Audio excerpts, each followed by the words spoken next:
ابزار بعدی که ما اینجا داریم ابزار حق دوخته. کلید میانبرش هم S هست. توی پنجره بعدی اینجا یه الگو رو ما طراحی کردیم، الگوی پایه بدون حق دوخت و هیچ جای الگو حق دوخت نداره. با یه بار کلید زدن روی این آیکون یا کلید S روی کیبورد ما میتونیم به این قطعمون حق دوخت بدیم. اینم دقیقاً مثل عقربه های ساعت از گرید تا گرید بعدی رو ما میتونیم حق دوخت بدیم.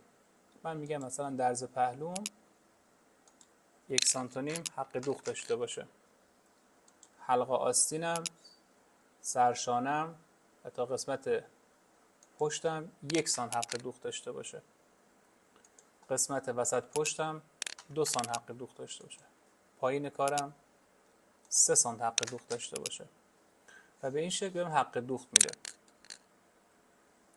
برای حذف حق دوختم دوباره همین آیکون حق دوخت یه دونه کلیک میزنیم، پاک میکنیم حق دوخت رو با گزینه سوم. میان بارش هم هست شیفت اس.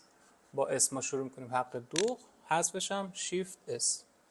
یه زمانی هست الگو رو من کلا طراحی کردم، همه قطعاتش هم هست و باید به دور تا دور قطعاتم فقط 1 پایه یا 1.5 پایه حق دوخت بدم، همه قطعات به طور مساوی.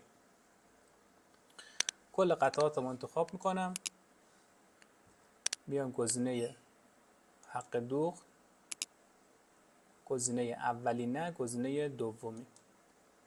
یه پنجره برای من اینجا باز میشه.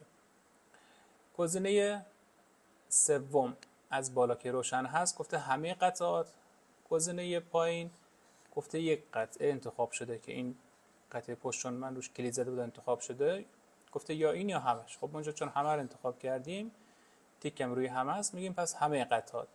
چقدر میخوام حق دوخت بدم؟ 1 سانت. وقتی که تایید کنم روی همه قطعات من 1 سانت حق دوخت داره به این شکل. یعنی به همه قطعهایی که توی صفحه دارم و انتخاب کردم 1 سانت حق دوخت داده. دوباره همه رو انتخاب میکنیم، شیفت اس، پاک کردن حق دوخت، دوباره همه قطعات. اوکی، همه قطعات حق دوختش پاک شد. پس با این ابزار ما حق دوخت میذاریم.